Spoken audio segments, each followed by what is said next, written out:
In this video, I'm going to talk about how to choose the brokerage that you want to work for as a new agent. I'm going to walk through the steps that I took, as well as provide you with a ranking system and a list of questions to ask every brokerage. I'm Justine Lunzer, a real estate agent with eXp Realty. I know choosing a brokerage as a new agent can be super overwhelming, so let's get started. First things first, you need to figure out which brokerages you want to interview. There are a ton out there, so you're going to want to break this down to about 3 to 5 brokerages to interview with.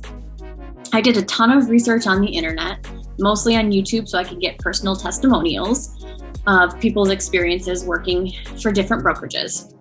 My top priorities were who had the best training, the best business model, and the best brokerage culture for me.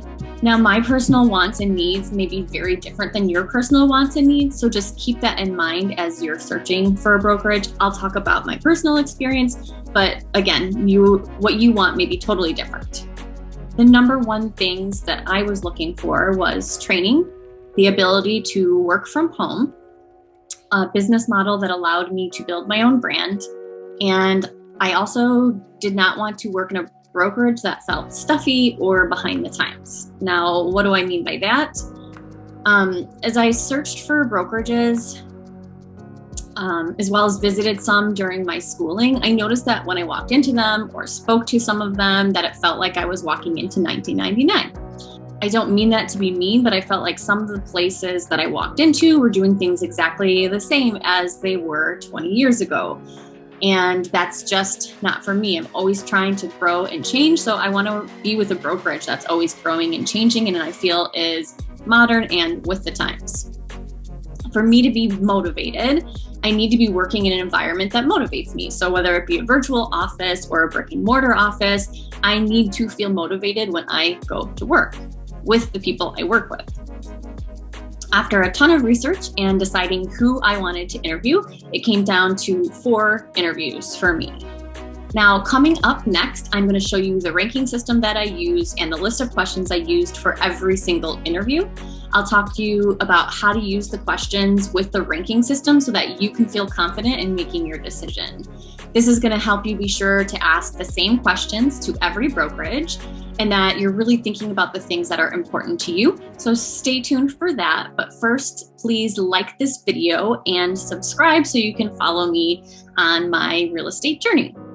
If you have any questions, please leave them in the comments and I will try to make future videos that answer those questions. On the screen is the ranking system. These are the rankings that I find most important. Please take some out or change them around to make them suit you the best. This ranking system really helped me because honestly, the places I interviewed with came very, very close. The brokerage I ultimately ended up choosing outranked the others by just a handful of points. So what you're going to do is bring this list of questions with you to each brokerage that you interview. You're going to also bring a notebook and a pen or a pencil. Take notes on this page as you interview. The notebook will just be for backup. You, of course, will get time to ask any questions that you like, so be sure to ask all of the questions on your list. Once you get home, you're going to want to look over your notes and then fill in the ranking for that specific brokerage. What this list does is give you a visual and concrete system to choose the brokerage that is best for you. Once you've interviewed with all of your chosen brokerages and you've ranked all of your brokerages on this sheet, add up your points, and whichever one has the most points is the brokerage for you. Now, there are a lot of rankings I have listed here, so what I'm going to do is just go over the ones that I found most important for being a new agent. My number 1 ranking was, do I feel valued? As real estate agents, we are starting our own business and we have the opportunity to make it whatever we want. I have worked a 9 to 5. I have worked for other people, and I haven't always felt valued. And I know that going to work every day when you don't feel valued does not feel good. It's not motivating and it's not going to breed success. So for me, feeling valued was extremely important, and you should feel valued. You have value to bring to the table. So whatever brokerage you choose, you should really feel like they value you. The brokerage I ended up going with made me feel very valued. They were prompt in returning my calls. They were excited about talking to me. They were interested in me. They were interested in my story. And I just felt like they were going to be invested in me. And that's, of course, what I wanted in a brokerage as a new agent. This brings me to my next important ranking, which is, did we vibe? Along with feeling valued, you want to feel like you connect with the people that you're going to be working with. When you meet people you vibe with or that you connect with, things just seem easier, seem more pleasant, more exciting, and more motivating. You want to feel that connection with the people at the brokerage you're going to work with because you're going to be spending a lot of time with these people. You want to feel that these people are going to be there when you need them. You want to feel like these people are going to be celebrating with you as you hit all your first milestones in real estate. Your first year in real estate is going to be full of questions, full of ups and downs, and full of celebration. So choose a brokerage with people that you truly feel you can connect with or that you do connect with. On that note, let's talk about actually connecting or physically connecting or getting a hold of your brokerage. In real estate, things move at lightning speed. When you ask a question, you're going to need it answered very, very quickly. I felt like the ease of getting a hold of a certain brokerage or a managing broker during my interview process was a really good indicator of how future contact would be with that brokerage, such as how fast my emails were returned, how fast phone calls were returned.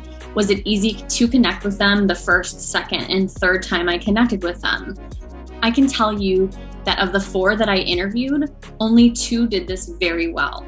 The 2 that did it well contacted me throughout the process multiple times just to check in and see how I was doing. They wanted to see how I was feeling, see how my other interviews went, and just wanted to know if I had any questions that they could answer for me. On to the next important ranking is training. You are a new agent. You're going to need training. This should be a huge part of your ranking with a brokerage. What kind of training do you want? Do you want in-person training or virtual training? Do you want to be able to choose from a list of trainings, or do you want training that's just laid out for you? How much does new training cost? How much does ongoing training cost? Is this brokerage known for their training? Can you sit in on some trainings? Can you sit in on some of their weekly meetings? You're going to want to think about all of these things having to do with training because you are going to need it. And you're going to want to be thinking about it as you make your ranking for each brokerage. And of course, there's a question on the list that I've made for you that addresses this. That is all of the rankings that I'm going to go over with you. I really hope that this video, the list, and the ranking system help you on your real estate journey. The link to the questions are below so you can download them. Please remember to like this video and subscribe, and I will see you in the next one.